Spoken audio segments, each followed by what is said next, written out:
Hello, friends. I'm thankful for you because this is going to go on Thanksgiving. I didn't say that yet to any of the people I'm with, but we're going to be posting this on Thanksgiving. Happy Thanksgiving. We're thankful for you. Happy Thanksgiving. Happy Thanksgiving. Not the general you, like people in general that watch us. I mean you specifically that's watching us today. Dave, thank you. We're thankful for you. Very much so. Brandon? Oh, Brandon. Most thankful for you overall. Christopher, Cornelius, super thankful. One of those people I know is real. The rest we'll find out in the future. But yeah. Today is not a Thanksgiving episode. No. This is the Foundation Set Review episode of Bonus Action, a Duels and Mana Dorks supplement podcast, a little bonus action on the podcast, if you will. It's very, very clever, I know. I'm here with the other half of the Dungeon Bros, Sam. Hello, Sam. How have you been? Are you very thankful at this time? You know, I'm just so overflowing with thanks. You can see it in my face and the absolute joy that I have for this season. That's fair. Yeah, I see it plain as day. Yeah, it's very, very plain. But someone who has every right to be very thankful right now, Papa, Father, Daddy, typical Gemini, Wyatt. Hello, it's good to see you. You have the glow of not a new father, but a new to this child father. Oh yeah, very, very much so. She's a whole lot of new stuff that I wasn't prepared for from the last one. But oh really? Do tell. If you're willing to tell, of course. No, I mean it's just she's a girl, so I've only ever known how to wipe for myself and a boy, and for a girl that is different. Yeah, the diaper changing situation's got to be something. Yeah, and it's just something where I'm like, I don't want to mess anything up because you can give them like UTIs and stuff, and you don't want to deal with all that. No. But I mean, she's been just in this economy, crazy good baby. Like, not to jinx it, knock on wood. But yeah, just a very different experience from her brother. Let me say that. Well, congratulations. For sure. Thank you. It's a very exciting time. We have one more child that is a guest today. She's taking a nap right now, but what is she thankful for?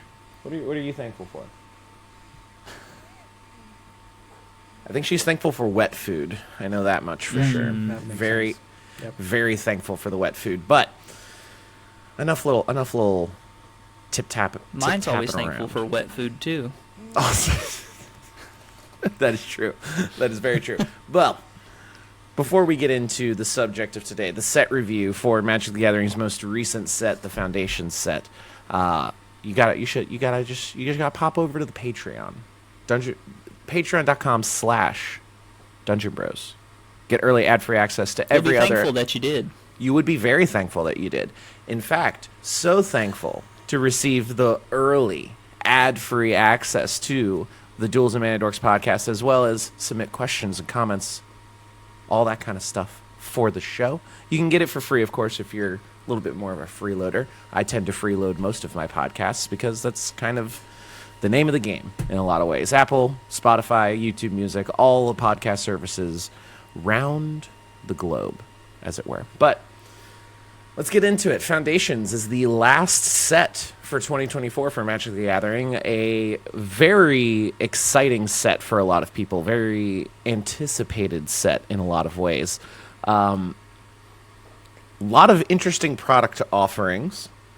Yeah. And we're gonna dive into the set mechanics. We're gonna go over some of our favorite cards from the set. We're gonna go over the products available to you right now. With Foundations, you had a lot of products. They are all standard legal, with the exception of the Jumpstart exclusive cards that are in Foundations. You, of course, can get bundles, play boosters, collector boosters, boxes. All that kind of stuff is the normal price range you would be expecting. We have MSRPs now listed for products, which is very, very convenient. So you can actually see what they suggest that you purchase them for, or they be sold for, technically. We got 2 new products, and these products are really not for people like us. And for most people that are going to be watching a podcast going over a review for Foundations, the Beginner Box is a $30 product that contains 10 specific preset Jumpstart style packs of cards, 2 of which you can unpack and then give to each other and keep in the order that they are to do like a guided tutorial following a direction booklet in there. It also comes with, I believe, 4 additional Jumpstart booster packs as well. And you can use them as regular Jumpstarts. The packs that are in the Beginner Box are not in rotation for the Jumpstart packs, so you're not going to find them just cracking packs. You can only get them in the Beginner Box. This is very much for brand new players to the game. If you don't understand how to play the game, never played it before, trying to get someone else into it, that's what that product is for.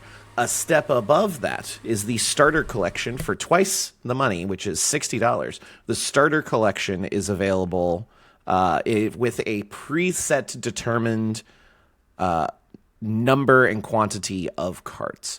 You're going to be getting 90 basic lands. I believe it is 5 each full art lands of each of the land types, and then a predetermined list of cards. Some of them you are getting 4 copies of, 3 copies of, 2 copies of, or 1 single copy of. It is meant to be a starter to a collection to build standard decks out of. This is also for new players, but players that kind of understand how the game works and are trying to build their first constructed deck.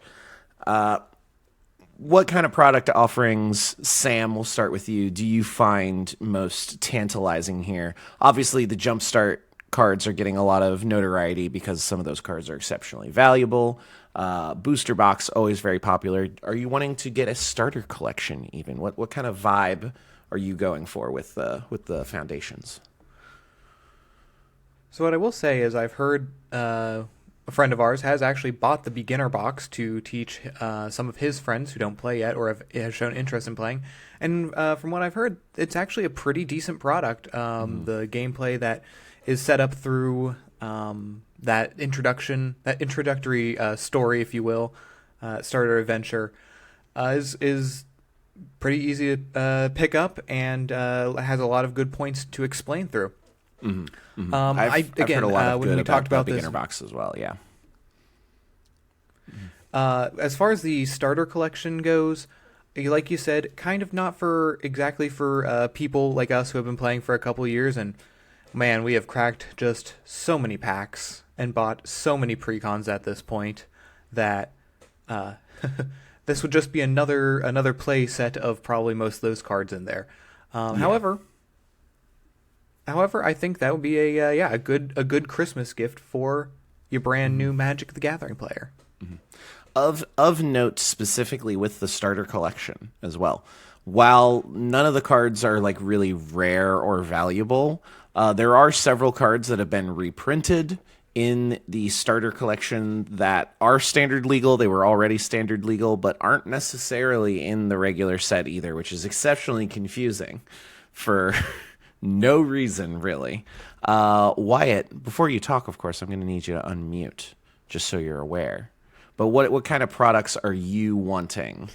Are you leaning more towards? Yeah, I tried to fix the sound and unplugged my microphone, and now I have to talk through this. Oh, Wyatt. Oh, Wyatt. God love you. It's totally fine. It's totally fine. We've been through this. We've been down this road before. It's all good. All right, as long as it sounds okay.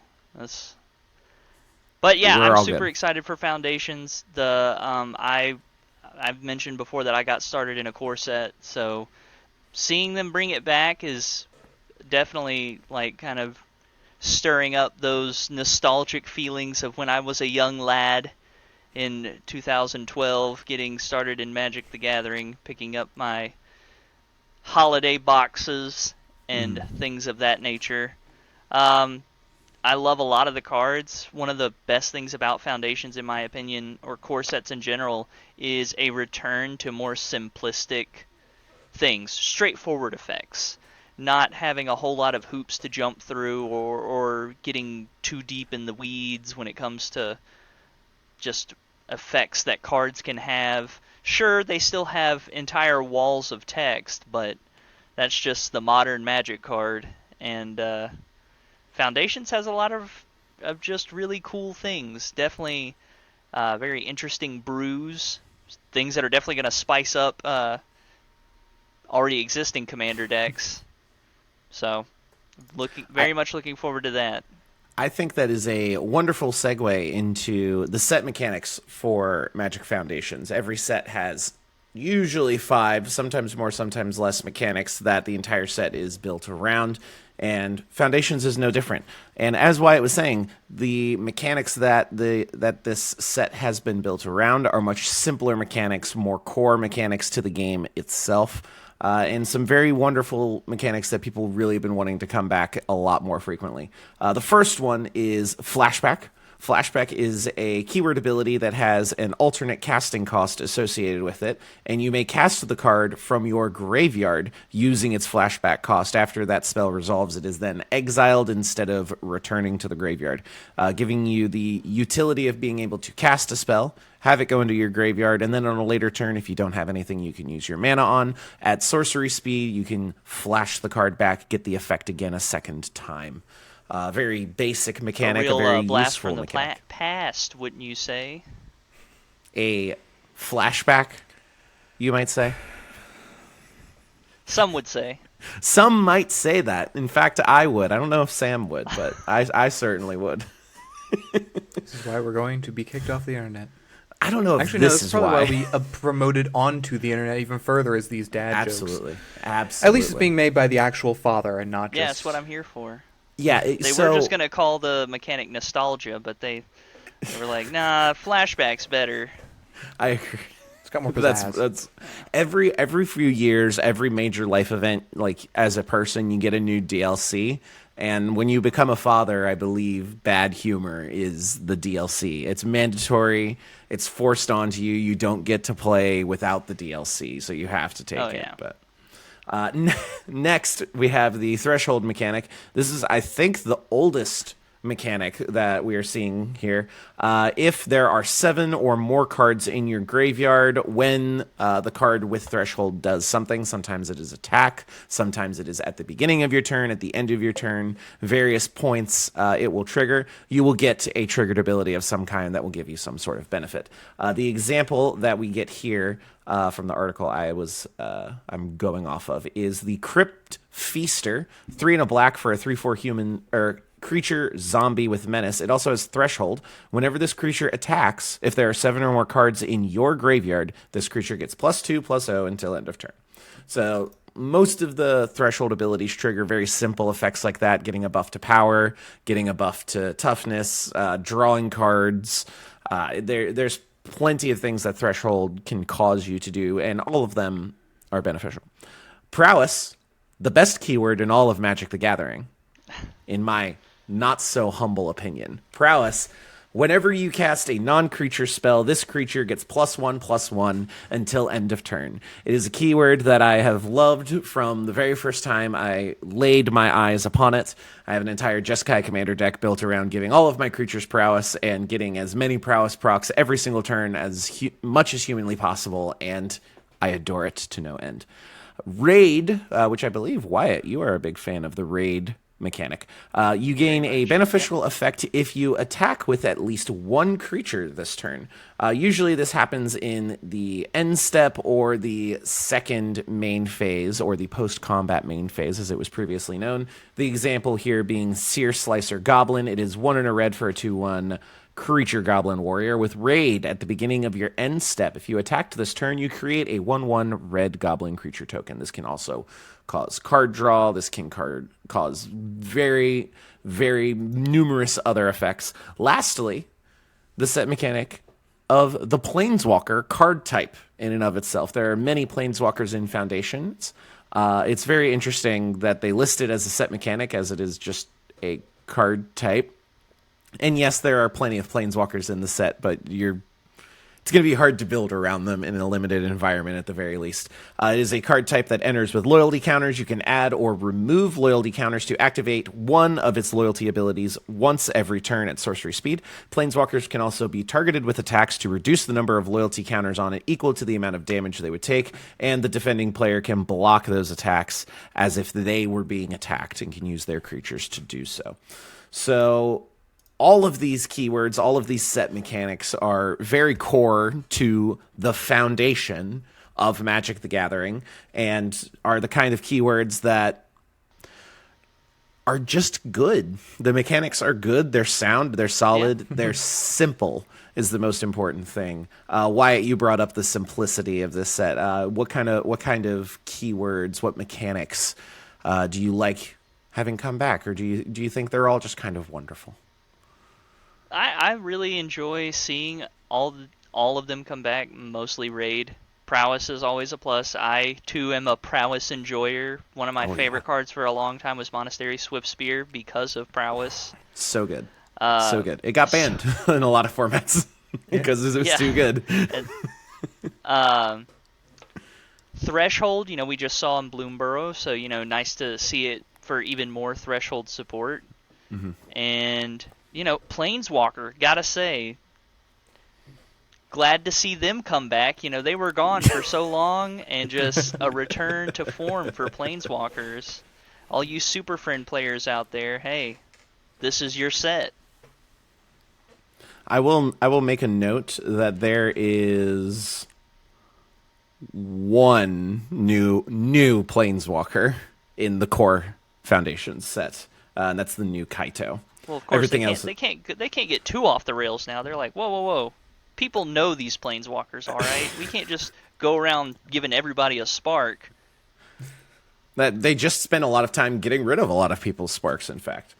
We do get an Ajani Planeswalker. We have the Kaito Planeswalker. We have a Liliana Dreadhorde General. We have a... Where is it? Is it a Chandra? I don't see a mono red. We have a Vivian.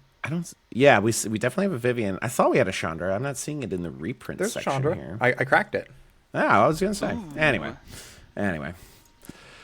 Might be a pre-release card. No, that's ridiculous. But I don't know. Sam, what kind of mechanics stand out to you? Ooh, Wyatt has to go deal with the baby. So, Sam, what kind of set mechanics stand out to you here as the big hitters, the big returns that you're excited to see? Well, so overall, I think these are all keywords that are lending themselves to at least slightly more aggressive push towards gameplay. With Threshold wanting you to have things in your graveyard, Prowess obviously boosting your attack, Raid is just straight up saying, please attack this turn.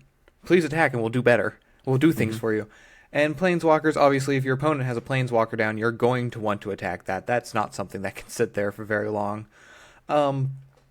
Overall, I am your prototypical graveyard player, so seeing Threshold right there, that's just great. I'm going to dump stuff into my graveyard, and I want benefit for that.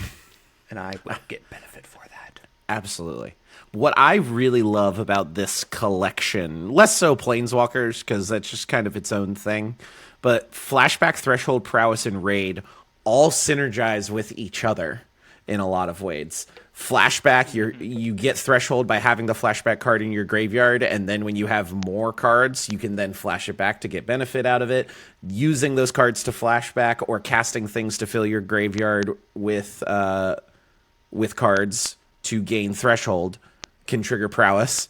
When you have Prowess, you want to be attacking, which can then trigger Raid, and. They all work very well together. It makes it very easy to build a cohesive deck with Foundations cards. I'm a huge fan. I'm a huge fan of the simplicity. Point or something.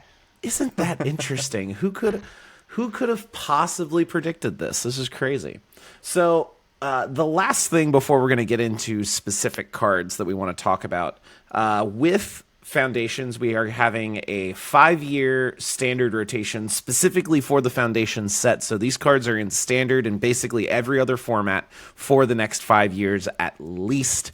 And likely, I imagine a lot of them will be here for much longer. The other important part is the removal of damage assignment order. We've talked about this in the preview episode where we went over a lot of the MagicCon announcements, and we've talked about this on the podcast before. When dealing combat damage now, specifically to another creature, there's not a period where blockers are declared and then can be responded to with protective spells or buffing spells or that.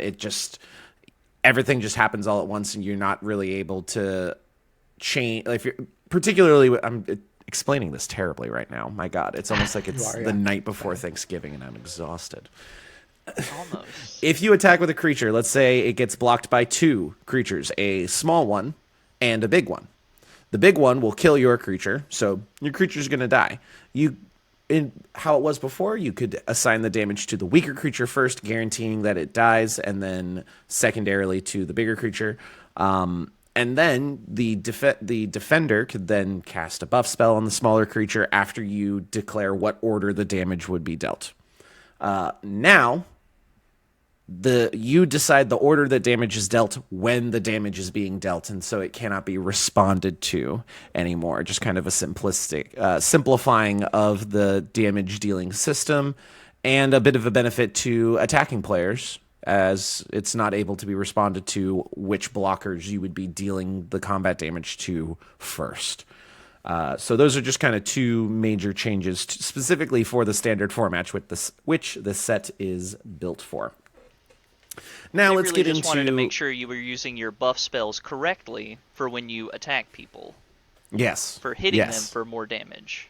Of course. Encouraging attacking, speeding up the game. I think it's all good. We've litigated this in previous episode of Bonus Action. You can check that out if you want to see a deeper, better analysis of that. But we need to talk about some of the cards. We're each going to call out some of our favorite cards. Usually, I like to call out and shout out some of the core cards, core cycles of cards. But Foundations is just kind of a mishmash list of just quality, value, solid cards. And they are cohesive, but we're not getting like your classic card cycles. I mean, we're getting a reprint of the Scrylands, the temples, and that's kind of the only core cycle of cards. It's not really worth talking about. They're tapped dual lands. When they enter the battlefield, you get to scry 1. It's very simple. I will start us off with a very iconic type of card, the Heir Apparent. Is among the cards where you can have any number of them in a deck, even if it is a singleton format, such as Commander. Heir Apparent is 1 and a white for a 2/2 Rabbit Noble. When this creature enters, you create a number of 1/1 white rabbit creature tokens equal to the number of other creatures you control, named Heir Apparent. So basically, the rabbits are reproducing like rabbits, and you're going to create more rabbits the more rabbits you have, and so on, and so on, and so on, and so on. Is this an exceptionally powerful card? I would argue not. I still think something like Rat Pack, one of the classic, you can have any number of this card, or even, what is it? Is it Shadowborn Apostle, or is it Shadow Apostle? I don't quite remember. That one as well. Shadowborn Apostle. I think those 2 are better, but I think Heir Apparent, as far as the have any number of cards, is very solid.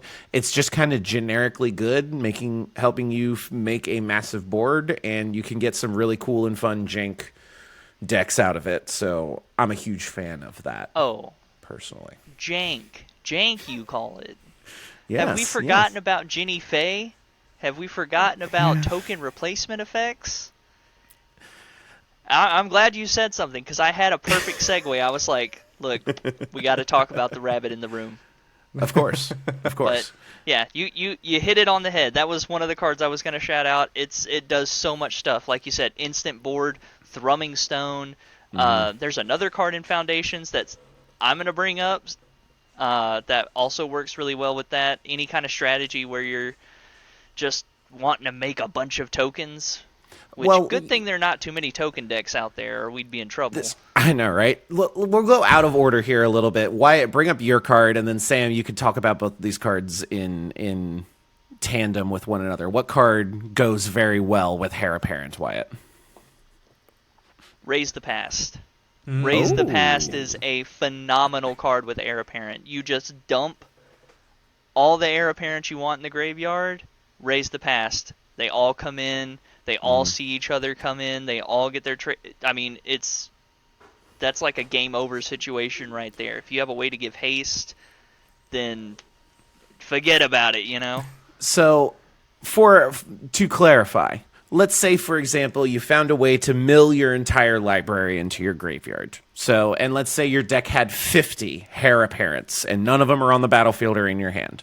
If you cast Raise the Past for 4 mana, all of the Heir Apparents will enter the battlefield at the same time. That means each Heir Apparent will see 49 other Heir Apparents. So all 50 Heir Apparents are going to be making 49 1/1s each, which is a fuck ton of 1/1 rabbit tokens. Anyway, Sam, what Heir Apparent in Raise the Past?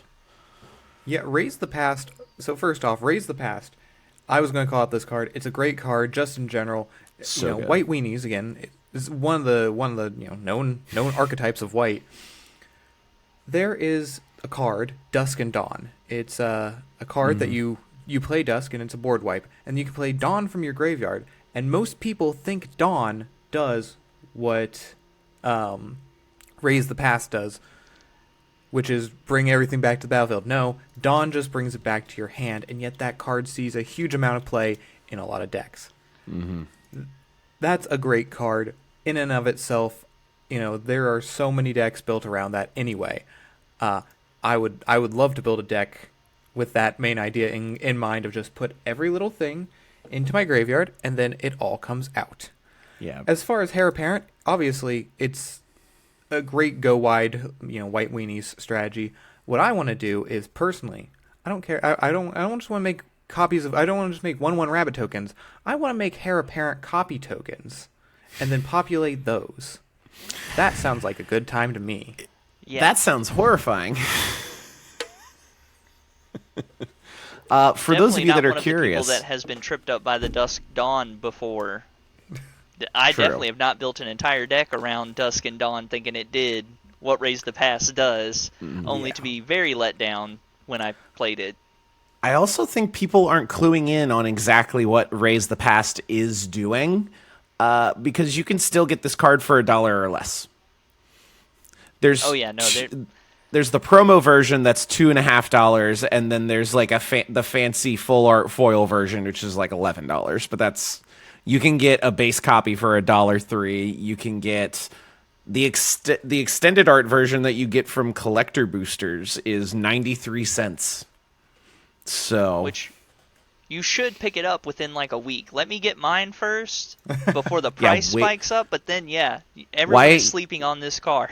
You have until tomorrow when this posts, before the droves of people that I'm sure will watch this.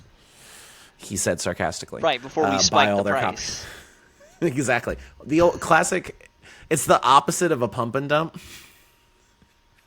Yeah. It's a buy and pump. I don't know. Sam, what is it's a pump and lose. I could make some horrifying jokes right now, but we're gonna keep that off the internet. Sam, what card do you want to talk about? Yeah, I'm gonna stay in white. We're gonna stay in white, and we're gonna go with a Exemplar of Light. This is a 2 white for a 3/3 angel with flying, and whenever you gain life, put a +1/+1 counter on this creature. And whenever you put 1 or more +1 counters on this creature, draw a card. This ability only triggers once per turn. So there are just so many instances of life gain decks that like to gain life one at a time. Something hits the battlefield, you gain life. Something hits, you turn something sideways, it gains a life. And that's all great and good. You can have a very large angel, very large flying threat very soon. However, I like the second part, which is whenever you put 1 or more +1 counters on it, you get to draw a card once per turn. And White, even, it's been getting a lot of good stuff in the past year and a half, 2 years. However, it still can struggle with card draw sometimes. And +1 counters are so incidental in today's Magic the Gathering that an ability like this, it can be an entire draw engine in and of itself. And I love it. Yeah, a great casual table draw engine. Finding ways to gain life on other players' turns is the key. You can get 4 card draws in a turn cycle after playing it. So yeah, very I was going to powerful. say Authority of the Consoles, the Soul Sisters. There's all things. And what are you going to do? Not play a creature because the white player is going to gain a life and draw a card? No, you're going to play your creatures. Always play the creature. Absolutely. Absolutely. All right. Moving on, we're going to go to blue cards now. We have Archmage of Runes. Archmage of Runes is a 3/blue 3/6 giant wizard. It is a cost reducer. Instant and sorcery spells you cast cost 1 less to cast, but it is also Archmage Emeritus. Whenever you cast an instant or sorcery spell, you draw a card. For 1 mana more than Archmage Emeritus, you get 1 mana reduction on all of your instants and sorceries. That turns a lot of cards that are pretty good into cards that are a very, very good, especially when you tack on incidental card draw. 5 mana is quite a bit for this kind of an ability. 5 mana, some people would say, is quite a lot. I would argue that 5 mana for an Archmage Emeritus and a cost reducer in this way is very much on rate. Having a fat 6 toughness body behind it as well makes it a great blocker as well. Can't be bolted. You're going to have to do destroy effects, exile effects to get rid of this guy. Really great in storm decks, really great in spellcastery decks. I'm a huge fan of the Archmage of Runes. Whoa. Are you saying that discounting your spells will let you cast more? Well, that would just go really well with prowess. I know, right? Isn't that weird? And you get to draw cards when you're doing it too. No one wants to draw cards in this game at all. No. Totally. As far as the casting cost goes, Archmage of Emeritus is 4 mana. You're 1 more mana for a discount in your spells. You'll pay that every time. I don't know I don't know a mage out there that wouldn't. You know a lot of mages, I can confirm. So, Yeah. Sam, I know delving this into really tomes. isn't your play style, but you got to admit the Archmage of Runes is a pretty damn good card. Yeah, I really do like paying full price for my spells. No, that's not true. I like to reanimate them from the graveyard. I was gonna say you cheat your spells in more than anyone else I know. It's very true. It's good shit. I love it. Yeah, no, this is 2 cards that you would usually pay this same amount of mana for. Yeah, sure, maybe you could pay for your cost reducer a couple turns earlier. Yeah, maybe you could get that draw engine online a couple turns earlier. But that's not the entire game, right? Mm-hmm. We can get up to 5 mana, even in mono blue or in blue and another color, very easily. And to have another cost reducer, to have another card draw engine on board, you would be a fool. Be a fool if you're like, no. Very foolish. Yeah.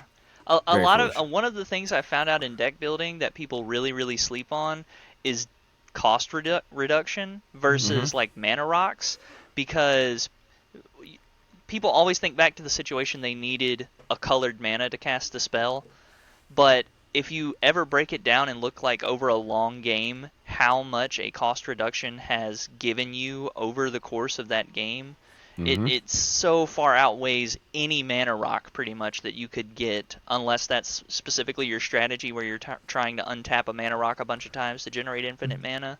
But as far as like gaining a lot of mana, cost reduction is always going to be the way to go.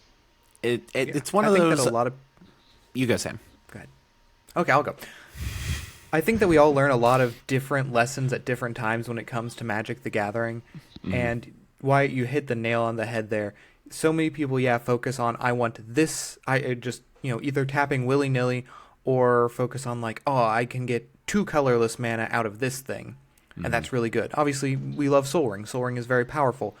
And we've all been in situations where Soul Ring has screwed us over for not giving us the blue mana.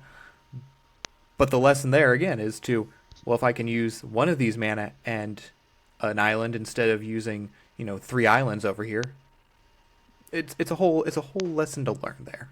Yeah, it's all about Get tapping. How to fill your mana pool is kind of the lesson there. It's better to use one of the Soul Ring mana and a colored mana than just waste it and not have the colored mana when you need it. And as another perspective here, every time Archmage of Runes reduces the cost of a spell, his effective mana cost goes down by 1. Every single time. So you cast 3 spells that have a reduced cost because of him. Suddenly, that is effectively a 2 mana 3/6 that reduces the cost of spells, except for those 3 that you just cast, and draws you a card for each of them, which you're getting anyway. So I think it is a fantastic card. Wyatt, what is your second card? My second card is another one of the meme cards from the set, but I love drawing cards, and it's funny that we talk about that because if you draw 2 cards in a turn, you're going to get to make a little copy of a guy called the Homunculus Horde. And let me tell you, it does not take long before your opponents are literally swarmed in Homunculus. This is in my opinion, it's basically the Blues answer to Scoot Swarm. Bloot Swarm. Swarm. Jesus fucking Christ. So... Just so good. 4 mana 2/2 that just makes more of itself. Now, but Wyatt, you only draw 1 card on your turn. You have a draw phase, and you only get to draw 1 of those cards. That is true, but there are other cards that will sometimes let you break that a little bit, Maybe something that, like, whenever an opponent draws a card, you get to draw a card. Maybe there's something like if your opponent plays a spell, if they don't pay 1, you get to draw a card.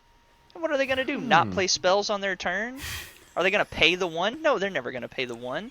So you're going to get to draw cards. You get 2 cards, look at that. Now there's 4 homunculi. You draw another card, 8. Now there's 8. And 16 and 32. This is not counting if you have, like, if you dabble in another color, like Simic, where you're doubling the tokens, so now it's like there's doubling season. Or in white, you have Anointed Procession. There's so much that this card can get so out of control. And it's another one that people are sleeping on because it's like, it's under $1.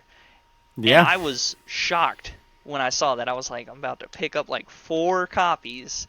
Because I think this is going to be one of those cards that just slowly over time is just going to...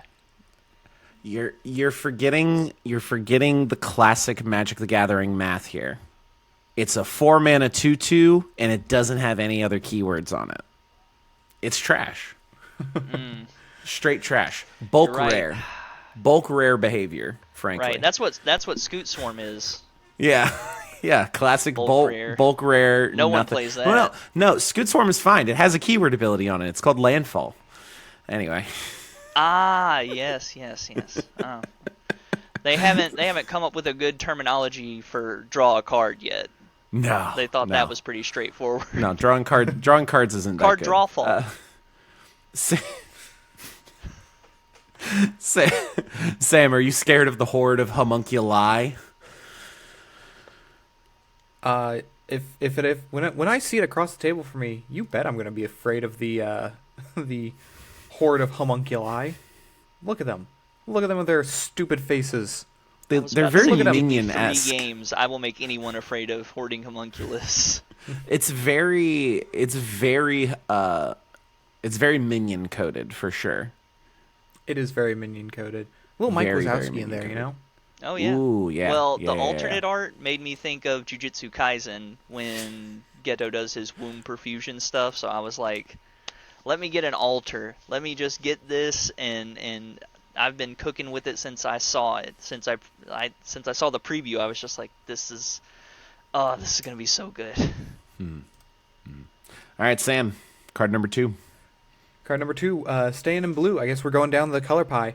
We're going to go with Lunar Insight. This is a sorcery for 2 and a blue. Draw a card for each different mana value among non-land permanents you control. Now, obviously, Drawing cards. this draw cards, right? Now, this does have a little bit of manipulation you have to do with your board state, and I think that maybe there's a little bit of fear in there of like, well, when I play this, somebody could, okay, so we want to draw at least 3 cards, right? 3 mana, 3 cards, that would be great. Well, somebody could remove a thing that I have on the board in response or whatnot. But here's the thing.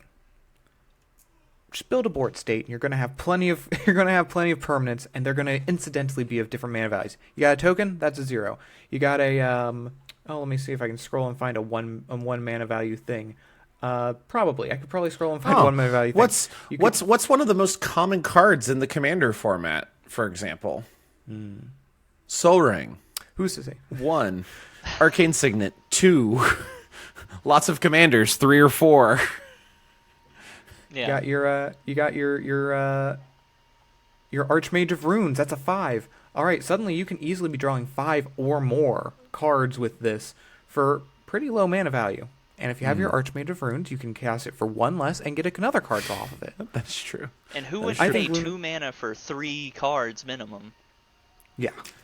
That's a trash tier card, obviously. No, Lunar Insight. The variability of it, I can understand some people's apprehension of it, but like for 3 mana, the earliest you could cast this would be turn 3. If you had a 1 and a 2 mana card and happened to make a token, that's a 3 mana draw 3 on turn 3. That's a solid rate. Even a 3 mana draw 2 is still a very solid rate for card draw. It's a shame that it's sorcery speed. I like the reference to Ponder as well in the art. I really like Lunar Insight personally. I think what's going to trip a lot of people up with this card is they're going to get way too greedy. They're going to hold on to it and be like, well, I'm going to draw 3, but I could draw 4. I could draw 5.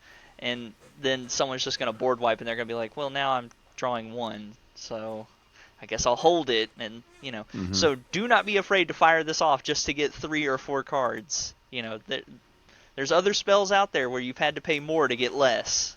I would argue if you're doing 3 mana for 2 cards without having to get rid of anything, no like asterisk to the card draw whatsoever, 3 mana draw 2 I think is very solid just as a base level. All right, I'm gonna do one. Actually, I have one more in blue, but I want to jump down because this is an important card for us to cover. It's a black card, Bloodthirsty Conqueror. 3 black for a 5/5 Vampire Knight. It has Flying and Death Touch, which are 2 very good abilities. What's better is it says, whenever an opponent loses life, you gain that much life. You might recall a card in one of our most recent set reviews, Duskmourn House of Horrors. It was Enduring Tenacity. That said, whenever you gain life, an opponent loses that much life.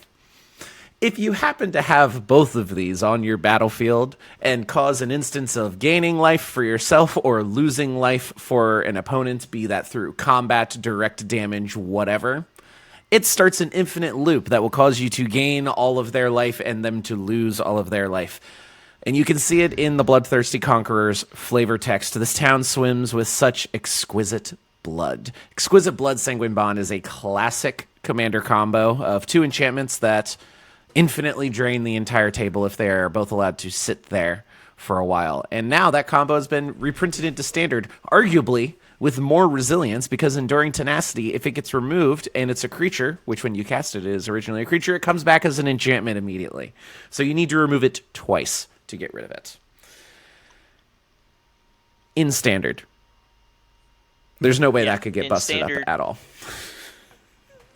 Well, I think we're also forgetting about a classic black card, and one of the reasons that I think this combo is going to just pop off so many times in Commander, Victimize. You've literally given a 1-card get both pieces on the battlefield at the same time. There's a reason they were enchantments before. Yep. It was harder to get both of them. Now they're both creatures. Oh, I'll just, Dark Ritual, sack this creature. I'll cast Victimize, sack this creature, combo on board. Response? That is a very scary CEDH combo, specifically because it could be done on turn 1. Now, you still need to cause an instance of life gain for yourself or life loss for an opponent. None of that just kind of happens incidentally at all without removal available. Fetch lands or nothing like that. Especially since they got rid of Mana Crypt. God, how are you going to make your opponents? How are you going to make your opponents lose life on their upkeep if they don't have to flip a coin? Yeah, there's no way. There is no way that that's ever going to happen. But yeah, I needed to call out the new Boogeyman combo for Standard. Absolutely. Unless you guys have anything more you would like to say, Wyatt, the floor is yours. I mean, like I said right there, Victimize into those two. It is a done deal. And I think that having both of them on creatures, again, is going to make the combo that much more accessible. There's quite a few cards in Commander especially that let you dump things into the graveyard, but they always specify it has to be creatures. It can't be non-creature cards. Like Buried Alive, you have to choose creatures.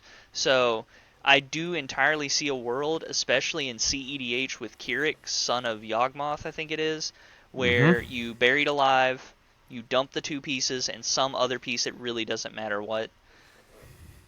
And then Dark Writ or some kind of way to, just chain up, essentially, Victimize those 2 out, and then you just wait for someone to lose life naturally. There's not any way to gain life or cause some other people to lose life. There's also no such thing as, like, cards in black that can cause you to find specific things in your deck.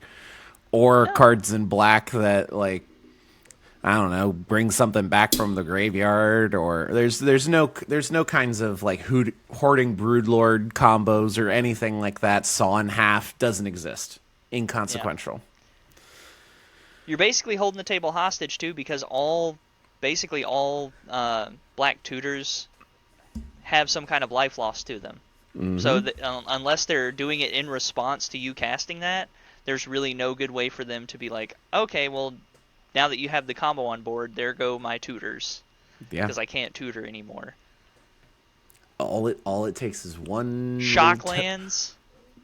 You can't shock in a land. You can't fetch a land. You can't. Once it's on board, everyone is locked out of a lot of behavior until such a time you just win. And it's even better. I just thought of this too. One of the best ways to remove things when you don't want to cast mana, like to do it, is Slaughter Pact, or yeah, that's it. The one where you pay Phyrexian mana. You can't even pay Phyrexian mana because that's you lose. Like it's just something to be aware of. Well, very dangerous. That's why. As much as it pains me to say, you all need to start running more Graveyard Hate, and I'm going to segue into my next card, which is Abyssal Harvester. I noticed this on the last. I mentioned this on our last podcast. This is a really neat 1 black for a Demon Warlock 3/2. It has the ability tap, exile target creature card from a graveyard that was put there this turn. Create a token copy of that, except it's a nightmare in addition to its other types. Then exile all other nightmare tokens you control. Like I said, Graveyard Hate. They put it in the graveyard. They go to Victimize. You're like, hold on, let me tap this. Actually, it's mine now. Nothing wrong. Again, as the graveyard player, pains me. But, as the graveyard player, I would love to steal something out of somebody else's graveyard with this. Now, put it in Commander, it's a little more clunky, because it is, things in Commander don't always stay around on the board for long enough to tap. And, it's a little finicky with when things go to the graveyard. However, that being said, I still think this is a great card, and it's going to see a lot of versatility. It's another piece in that toolbox. Absolutely. And at 3 mana, it's not going to be this like massive demon. A lot of demons have these hugely inflated casting costs that just kind of like, if they get removed before they can do anything, it's just kind of a waste. At 3 mana, I mean, a turn 2 this or a turn 3 or 4, like, it's just a nice little value engine for a little while that can kind of take things over if you wanted to. No, that Abyssal Harvester is a very scary threat for sure. Okay, if now I was going on about the combo, I didn't get to talk about a card. But one of the cards that I'm super excited for, I've talked about the deck before here, but my Shirei Shizo's Caretaker is a drain and gain deck. Oh, yeah. One of the problems it has, though, is it's really good at kind of focusing down one player. There's not a whole plethora of effects that let me drain the whole table as things go on. It's more of like I'm draining a singular person.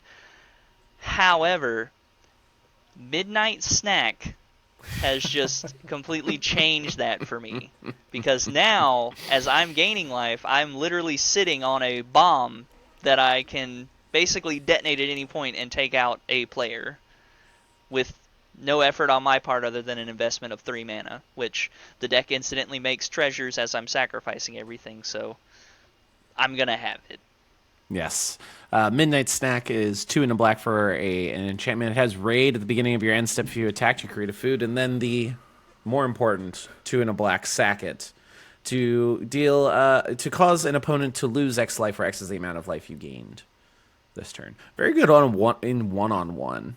I feel I'm smelling a standard Orzhov like gain and drain style strategy that may have an infinite combo in there that also just has good Midnight Snack based value pieces added to it just in case. I feel like something like that might crop up here in the very near future.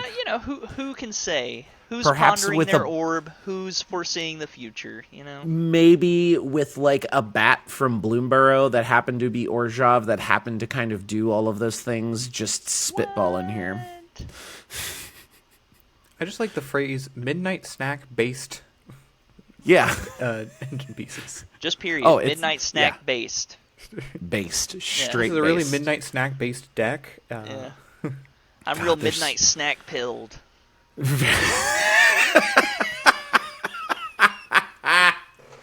Midnight Snack pilled. Christ almighty. All right, there's okay. We've talked about some white cards, we talked about some blue cards. We didn't there's so many that I want to get into.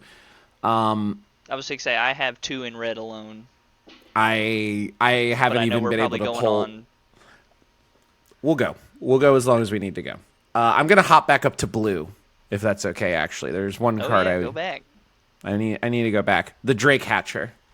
1 and a blue yes. for a 1/3 human wizard. It has vigilance and the best keyword in Magic, prowess. It also has, whenever this creature deals combat damage to a player, you put that many incubation counters on it, and at any time, there it is, you can remove 3 incubation counters to create a 2/2 blue Drake creature token with flying. It is a cheaper Talrand the Sky Summoner that has vigilance and prowess, and you're going to be wanting to attack with it. So, I think for 2 mana, for a 1/3 that does all of that is really fucking good. Yes. No way that blue would double any of the counters that you put on stuff. There's nothing called proliferate. Nothing like that. No. Yep. No. No mechanic like that has ever or will ever exist, so don't worry about it. There's no way to permanently give a creature +1/+1 by putting a counter on it. There's no way to like repeatedly cast a bunch of cheap spells to make its prowess go way up, or to like other things giving it prowess or giving it buffs when it attacks, or nothing like that Wouldn't whatsoever. even worry about it. Don't even worry about it. We don't have to spend much time on that. It makes tokens. It grows big. It wants you to attack. It's got vigilance and prowess. It's a damn blue. good card for 2 mana. It's blue. Samuel, we're going back. We'll go back out of order here. Because fuck you, Wyatt. Sam. Well, I'm going back to the right God-given order of Wooburg, not Wooburg. Not this I'm going down to godless behavior. Godless Wooburg. I would like to call out its right of the Dragon Caller. It is 4 red for an enchantment that says, whenever you cast an instant or sorcery spell, create a 5/5 red dragon creature token with flying. Seems I don't know. good. There's not really. We don't need. You don't need to search that far to find a deck that's this good. That this is good in. Red and blue often go together. Mono red Spellslinger, mono red burn. That's a thing. There is a downfall in a lot of those decks where it's like, well, I have 3 really good value creatures on board right now. I've got my commander, I've got Stormkilling Artist, and I've got something else. And now I'm getting attacked by just so many homunculus horde members. Oh, Yeah. God. How do I Yeah. defend myself? Well, allow me to introduce you to your solution to all your problems, which is now just have a million flying 5/5s. Yeah, a That solution sounds like to a good time to many me. to many of life's problems is having a big fuck off 5/5 flying dragon. I will say that would solve a lot of And my I think problems. a solution to even more of those problems is having a lot of those. Oh, yeah. One Oh, is yeah. great. So many is even better. That's not very graveyard mage of you, okay? That's more of a spell slinger kind of thing, I'm trying. Okay, it's hard. He's branching out. He's branching out. He's coming out of his emo phase. Oh, it's okay. Who hasn't wanted to just reanimate big stuff from the graveyard? It's a lot of fun. It is a lot of fun. Nothing like cheating on mana. Nothing like cheating on mana. Wyatt, what do you think? Or do you want to just move All on right. to yours? Yeah, let me jump into this one real quick. I'm gonna shout out Bulk Up. It is a generic in a red, instant, double target creature's power until end of turn, and it has flashback for 6, kind of insanely high, but 2 mana to double power with the potential to bring it back. Solid card. And one of the other decks that I don't really talk about a whole lot, but I play Zadahedron Grinder, and Yes. that card in there is absolutely crazy. Oh yeah. I run Zada in my feather deck, and he is like the secret commander of the deck that can just completely take over. Oh yeah, just Man. I prefer bulk up in Pokemon Ruby, Sapphire, and Emerald. The Pokemon move of bulk up where you would Yeah, raise the your effect. attack and defense by 1 stage when you beat the second gym. Yeah. He gives it to you as a TM. this is like that. It's Yeah, pretty much exactly that. kind of minus the defense part. Yeah. But yeah, yeah. It's pretty much the Best same defense thing. is a good offense. That is true. That's true in Magic and in life, in general. Breaking the color order again, we're going back to black. Blasphemous Edict. Blasphemous Edict. Arguably the new premier black board wipe. 3 black for a sorcery that says, you may pay 1 black mana rather than pay the spell's mana cost if there are 13 or more creatures on the battlefield. Each player sacrifices 13 creatures of their choice. This does several very useful things. Much like Blasphemous Act, which is clearly where it's getting the namesake from, you are likely to be able to cast it for a single black mana if there are 13 total creatures on the board. If you have one deck that's making tokens, that is a very trivial task to have. The more important thing to me, it doesn't completely hose those token decks, because if they've got enough of them, it's like, haha, I can sacrifice 13 tokens and I'm kind of fine still. The more important, more Perhaps interesting a part, homunculus. mayhaps an homunculus for sure. The more interesting aspect of it is requiring the players to sacrifice those creatures, thus getting around targeted removal protection and indestructible as well, forcing a player to sacrifice their own creatures. I think it's a cleaner form of removal than just the flat 13 damage you would get out of something like Blasphemous Act. And for, in many instances, being able to cast it for a single black mana and then being able to rebuild your own board state first, in many ways. Starting like a late game Blasphemous Edict into the Victimize that can then lead to your Infinite Drain and Gain. Yeah. A There you go, great you've post. comboed off. That's a great series of cards that you can do very simply. Yeah, highly recommend Blasphemous Edict.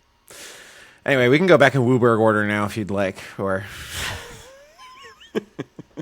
Just throwing this out there, though, if you guys are looking for sacrifice effects, might I suggest Slaughter the Strong. It is 2 white and a generic, and it does basically the same thing, but players choose enough creatures to equal power 4, and then they have to sacrifice the rest. So it does a lot of the same stuff, but it will even hose those token decks who That's have true. made an entire board. If they have to sacrifice 13 tokens, no one's really going to... That's the only downside I see about this card. That is it. Yeah. It I can't be like good it. at everything. Oh, No. that's true. I think that it is very good, obviously. And honestly, for a pseudo board wipe, because yes, in a lot of cases it's going to be just a board wipe, but like you said, many cases not. 5 mana for a board wipe is not bad. 1 mana is really good. I think, however, it still does not beat out Toxic Deluge. I think Toxic Deluge, I know, I've read online, a lot of people were thinking it was going to beat that out. I think Toxic Deluge is still just the king of black board wipes when it comes down to it, just given how versatile it is, and to save your own creatures, to destroy the whole board, or to, even the selection you get with Toxic Deluge is great. Yeah. That is true. That is very, very true. Toxic Deluge is exceptionally powerful. All right, Wyatt or Sam. We were out of order at a certain point. I don't even know. What you got, Sam? I'm going back to Wooburg order again, just like God intended. When I reference God here, I'm of course referencing any of the Theros gods. Let's go ahead and we'll talk about It's fair. the Spinner of Souls. Ooh. So this is a 2 and a green for a 4/3 It's a fucking spider spider. spirit with reach. Whenever another non-token creature you control dies, you may reveal cards from the top of your library until you reveal a creature card. Put that card into your hand and the rest on the bottom of your library in any order. Now, obviously, this is going to find its home in a lot of Jund and Golgari graveyard decks, where you want to be purposefully and timely sacrificing your creatures. However, this is also just pretty good in any green deck, because you're going to be attacking. Green, you're going to be attacking. You're going to have probably some small little dudes around to block, or maybe to gain you some mana. And this thing will just keep your hand full. You get a board full of elves, and then somebody wipes the board because you're a threat. Well, guess what? You just refilled your hand with a bunch more creatures. Mm-hmm. I just hate spiders. That's a personal bias of mine. Not necessarily the card type, just the creature in real life, the spider. No, that effect is quite good for 3 mana, 5/3 with reach. Yeah, no, it's a solid card. I'm not going to run it because it's a spider. No. We got to live up. Why We do you got to do this stand to on me, principle Sam? You're making here. me go out of order now. You skipped ahead to green. We weren't done with red. Oh. Well, I didn't move. Anyway. Well, I'll allow it, Oh. Wyatt, just because it's you. I'm going to shout out Electro Duplicate. 3 mana for a sorcery. Create a token that's a copy of target creature you control, except it has haste, and at the beginning of the end step, sacrifice this token. It also has flashback for 4 mana. Now, if anyone knows anything about me and a lot of the decks I build, Zada was already mentioned, but another thing I like to do is just make tokens of the already really good non-token creatures I have. So this joins Heat Shimmer and Molten Duplication and Twin Flame, so many red spells that let you just boop, here's a token. Now it has haste. And hey, it's going to get sacrificed at the end step. Surely you have no way to benefit from that, or just in the turn out of nowhere, and it stays around now. I'm seeing visions of Dualcaster Mage dancing in my head, copying this infinitely. Just another way. Just another way. Yeah, that card. Yeah, we finally found a card that broke Dualcaster Mage. That's crazy. Whoa. No. Electro Duplicate, we've seen similar effects to this on many other cards, and all of those cards are quite good. Very good. All right. We're already over an hour here. I don't know about you guys, but it's the night before Thanksgiving. I have food to make and a podcast to edit and post for Thanksgiving. Yeah. So I'm gonna go rapid fire because I've got like 3-4 cards. Okay. Okay, you go ahead. Twin Flame Tyrant. 3 red for a 3/5 flying dragon. If a source you control will deal damage to an opponent or a permanent an opponent controls, it deals double that damage instead. 5 mana damage doubler. This includes all damage. It's not just non-combat damage. So this also doubles combat damage dealt. So effectively doubling the power of all of your creatures when they are attacking, which is very exciting. Also want to shout out Preposterous Proportions. 5 green for a sorcery. Creatures you control get +10/+10 and gain vigilance until end of turn. A very fun card. Not quite a game ender. You would need a way to give your creatures trample. There's no ways to do that in green. Thank you for bringing that up because I was about to say this is a bit of a trap card. If you're not careful, you'll be like, okay, my creatures get +10/+10, and someone's gonna be like, okay, the Birds of Paradise. Here's my 1/1, and they'll be like, but they're 10/10s. It's like, okay, do they have trample? No. There's okay, a 1/1. Well, you just spent 7 mana on a spell. Congratulations. A little bit of a trap, but there's plenty of ways to give a ton of your board trample in green. Also in green, Sylvan Scavenging. 1 green for an enchantment. At the beginning of your end step, you can choose 1, put a +1/+1 counter on a target creature you control, or create a 3/3 green raccoon creature token if you control a creature with power 4 or greater. A 3-mana enchantment that gives you an end step benefit that you will be able to use in the same turn that you cast it. 3 mana to create a 3/3 token is a very standard rate, and then repeatable counters, repeatable token generation. It's not a card that's going to be drawing removal because it's not a big bomb. It's probably going to stick around for a couple of turns. We'll do. I got 2 more. Niv Mizzet Visionary. 4 blue-red for a 5/5 legendary creature dragon wizard with flying. You have no maximum hand size, and whenever a source you control deals non-combat damage to an opponent, you may draw that many cards. Niv Mizzet, who would have thunk it? Another way to draw cards, and is it? That's crazy. Right. And I mean, Dragon's Approach, a card that would let you search for dragons and deal damage to all opponents doesn't exist. So no, not at all. And though I pulled a Banner of Kinship and would love to talk about that, I think the more important thing to talk about is the Scrawling Crawler, a 3 mana... Ooh, that was the one I wanted to talk about.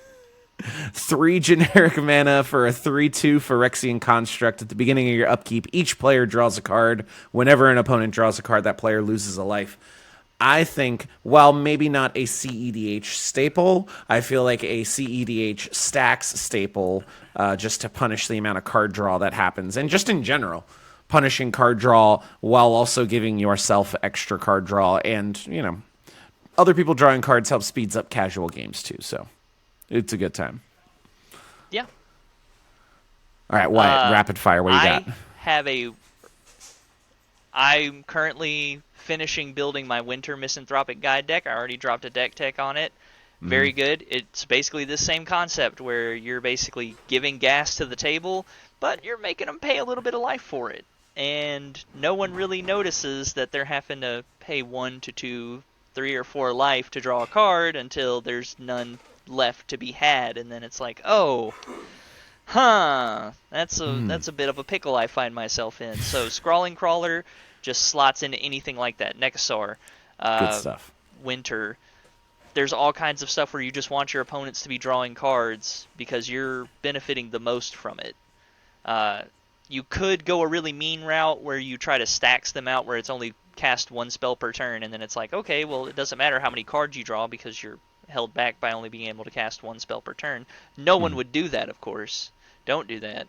But it's a thing that could happen. No one would do that. All right, give us your rapid fire cards. That was it. That was my one card I really wanted. Oh, that was the one card you had. I was like, that was the one thing I had left to talk about was Scrawling Crawler. That was the last one that I was just like, I have That's to talk perfect. about this card. That's If perfect. I don't, I'm going to explode. Samuel, what do you got? Yeah, I'll wrap this up. I have two. I'll start with the one you said no to, which is Banner of Kinship. This is a 5-mana artifact. As long as this artifact enters, choose a creature type. The artifact enters with a fellowship counter on it for each creature of the chosen type. Creatures you control of the chosen type get +1/+1 for each counter on this artifact. Now, obviously, Banner of Kinship looks like quite a few other artifacts that kind of do this thing. They buff up a particular creature type. Coat of Arms is one, for example, that helps the whole table. The nice thing about this is it can come down turn 5 and probably get at least 3 to 5 counters on it, or it can come down turn 10 and get a lot more on it, and act as a nice buff to roll your overrun into. It has that versatility that a lot of these other ones don't have, and it can stick around and not damage the board and not necessarily draw removal in the same way that these other ones might. Just sliding it out here real quick. Krenko, Mob Boss, Notorious Goblin Kingpin, is in this set as well. Goblin's Yes, he is. eating good. More 11. Another horrifying, if a Banner of Kinship hits the battlefield and they name Homunculus, I'm going to kill someone. So... Well, then it just gives the game away. You know that they're just trying to hoard. I'm just over here trying to hoard all the homunculi. All right, Oh, I yeah. want to be Gru amongst minions. Oh God, Grew Amongst God. Minions is my next deck I'm building. Oh, Anyway, God. I'll round it out with the last one.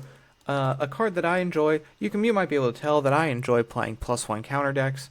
And here is just another engine/finisher piece. This is Quilled Great Worm. This is for green for a 7/7 worm. It has trample. Whenever a creature you control deals combat damage during your turn, put that many +1 counters on it. Note, that does not say combat damage to a player. That says combat damage. So, and that is how much it does. So whatever you're hitting with is going to double damage unless they can prevent that damage. That's great on its own. However, it has a second block of text. You may cast this card from your graveyard by removing 6 counters from among creatures you control in addition to paying its other costs. Now, a lot of commander removal is exile, and that breaks my heart. However, there's still just so many instances where something is going to get destroyed, this gets milled, this gets discarded in some way, and then to have a way to not have to futz about, to be able to bring this back and help you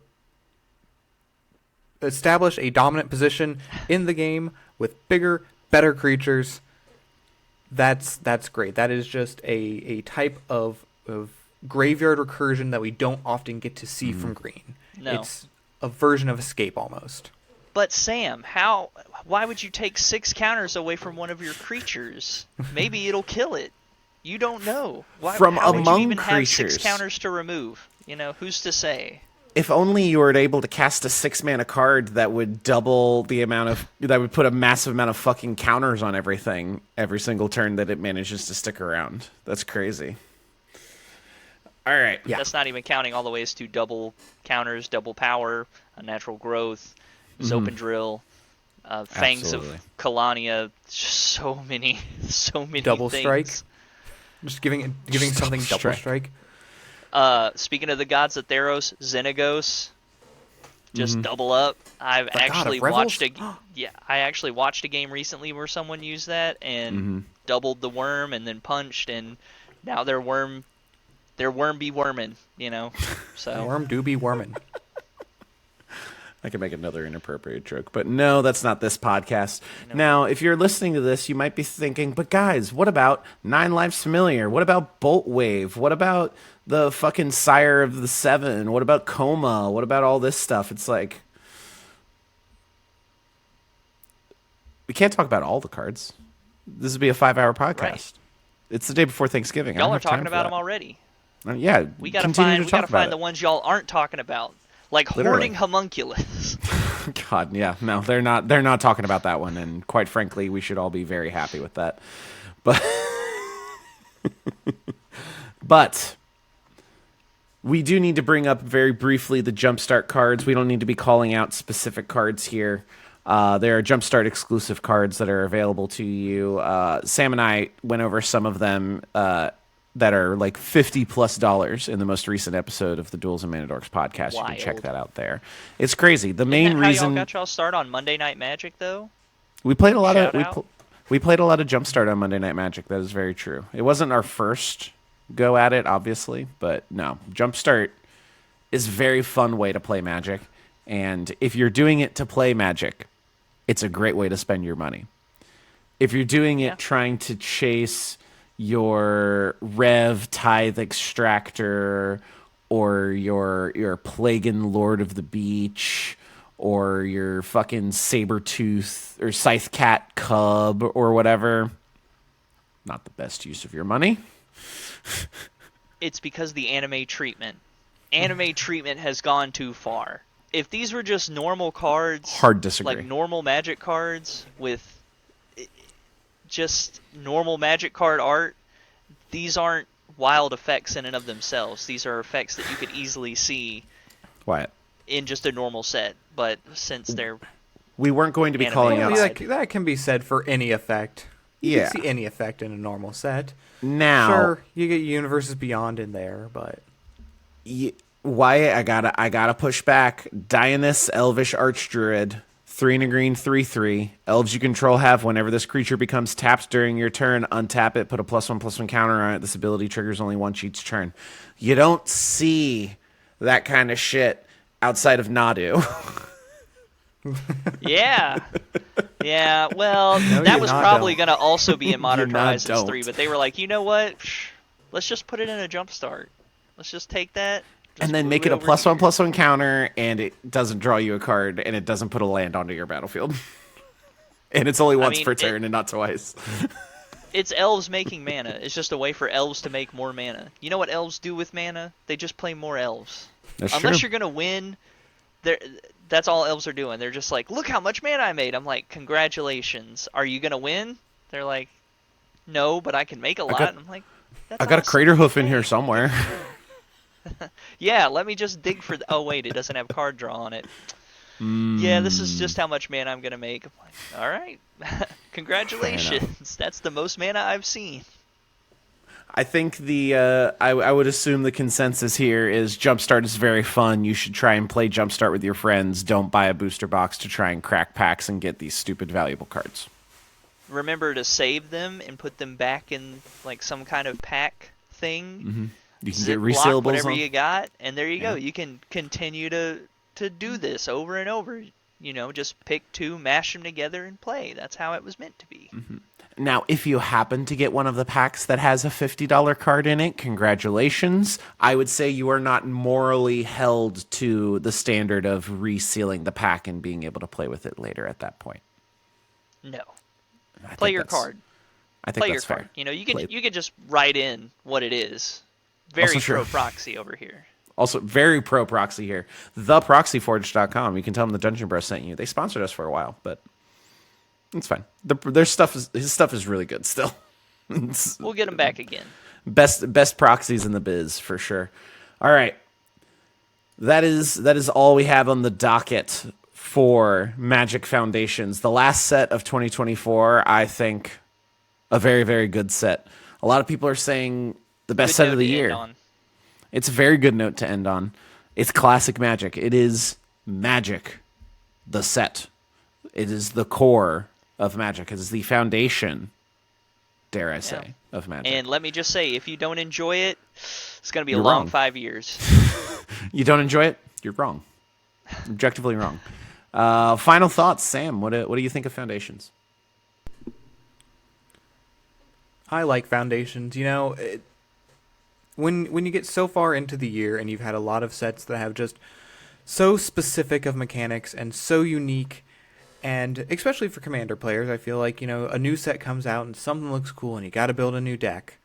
That you know, you get playing those decks a couple of times and you're just like, all right, I've done the thing with this deck and I'm tired of it. It's not going to get any more pieces.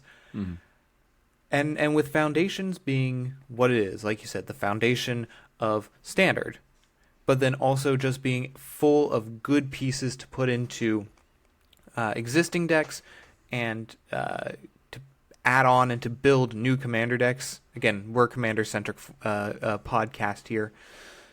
I love that. It's fun. It's powerful. I'm a little sad that I didn't get to play any of the limited or draft yet. Mm-hmm. But I would definitely love to play some of that. Yeah, that the plan we would used to do our pre-release battles on Monday Night Magic after a set goes into pre-release. Working on bringing that back. We have plans to do a 2024 limited sealed kind of vibe with one pack of everything from the year. I'm very excited for that. Wyatt's been asking to make sure that he has all the packs that he needs. It'll be a fun little round robin. Sam, I have your packs still. Fear not. Mm-hmm. We'll figure that out. But yeah, Wyatt, what do you think of Foundations? I love it. Like I said, it's very reminiscent of what got me into Magic, and I think that it's going to get a lot more people into Magic. Even though there are products that are not built for seasoned Magic players, I feel like this is going to be one of those jumping in points that's going to be fantastic for the game.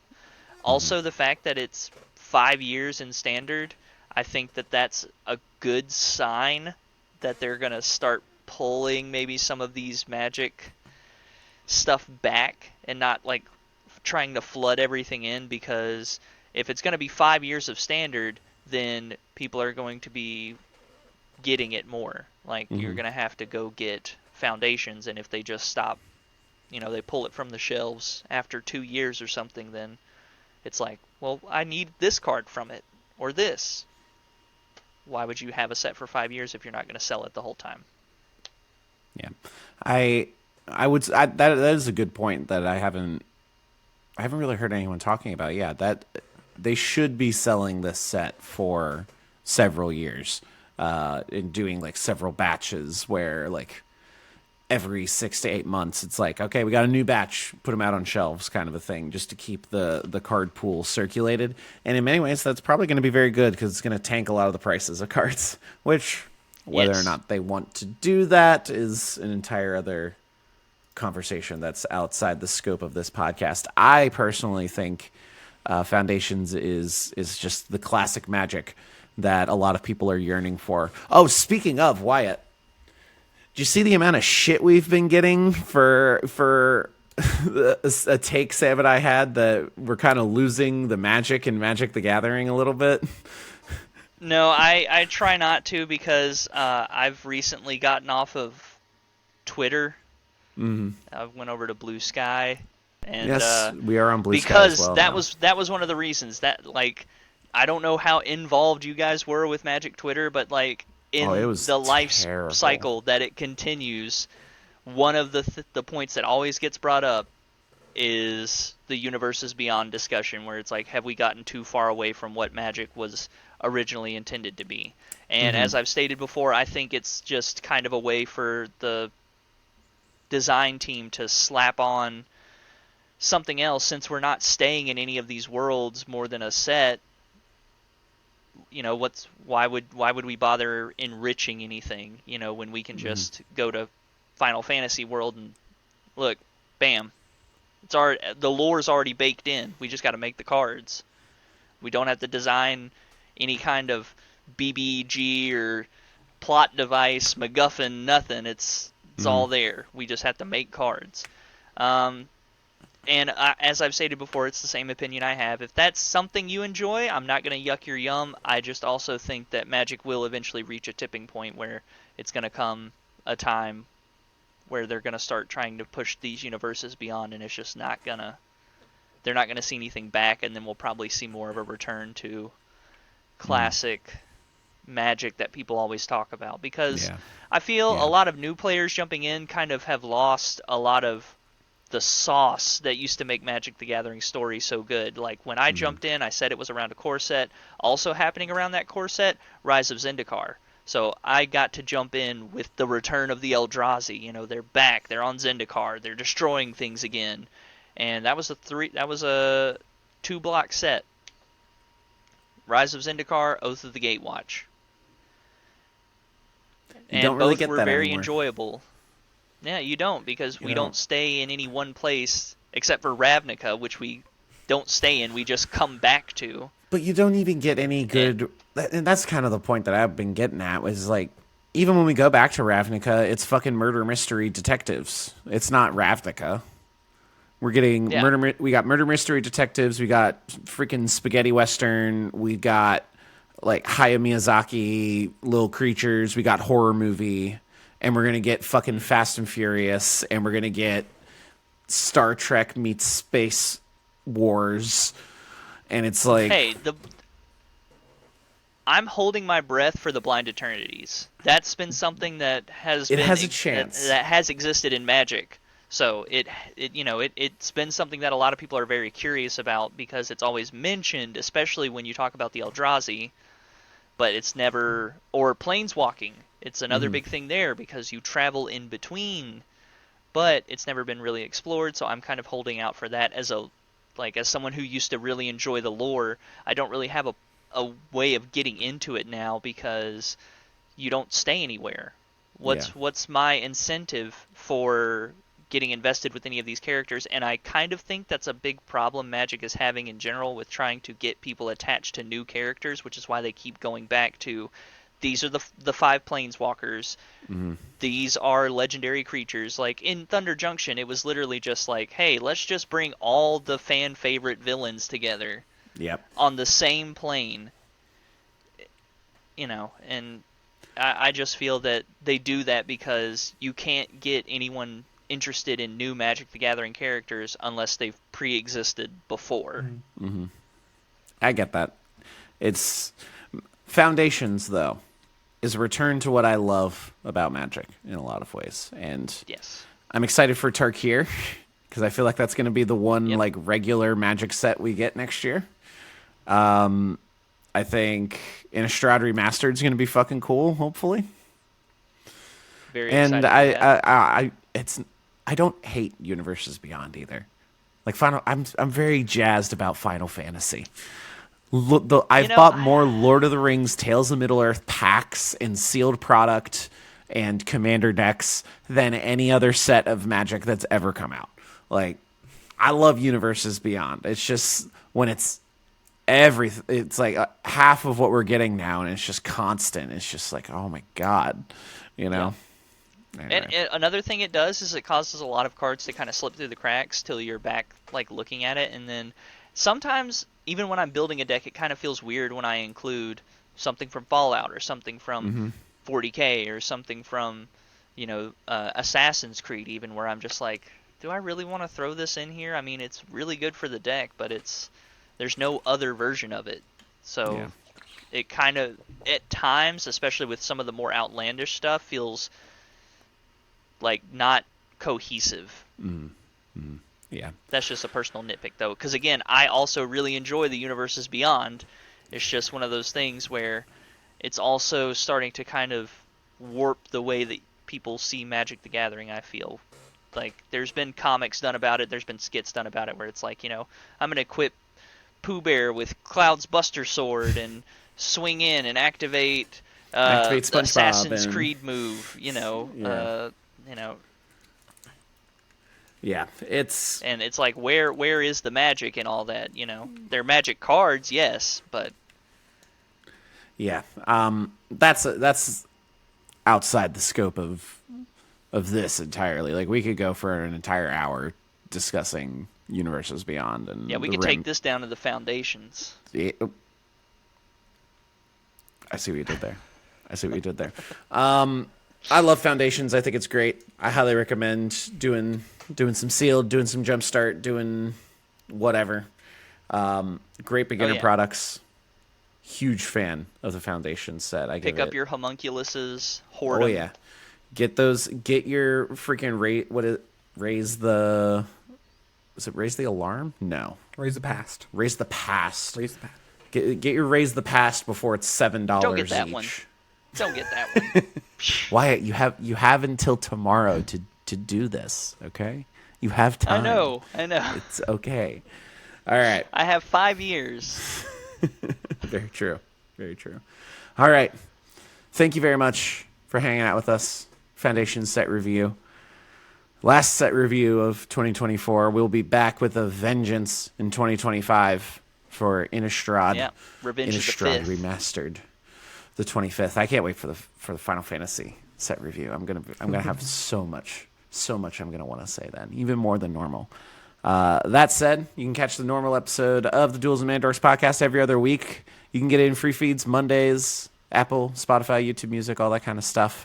You can get it early and ad-free on Patreon, patreon.com/thedungeonbros. On Wednesdays, the Wednesday before they go live for the free feeds. You can also join for free there if you so desire. You can get your questions, comments, concerns, thoughts, and ideas submitted for the show. It's a wonderful time. Wyatt, thank you yet again for joining us. The Dungeon Bro from another Mo, if you will. Again, Check 'em out. thank you guys. Every time you have me, it's such a blast to just get to sit and geek out about Magic for at least it's so 2 fun. hours. It's very, very fun.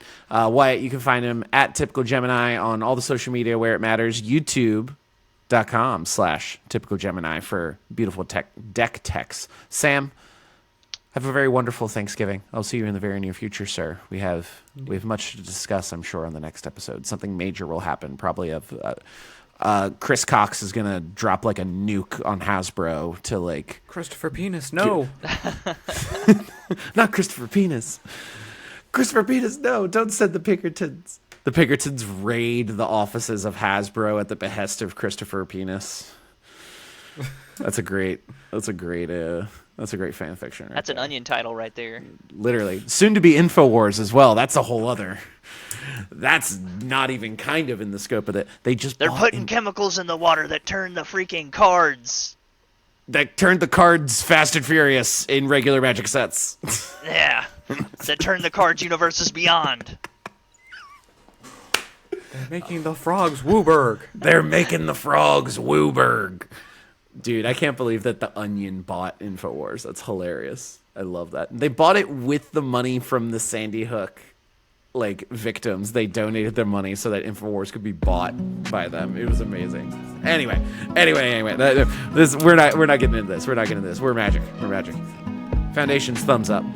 Thank you very much for watching. We love you very much, and as always, Enjoy your Thanksgiving. Subscribe to the Patreon. very true. Do that.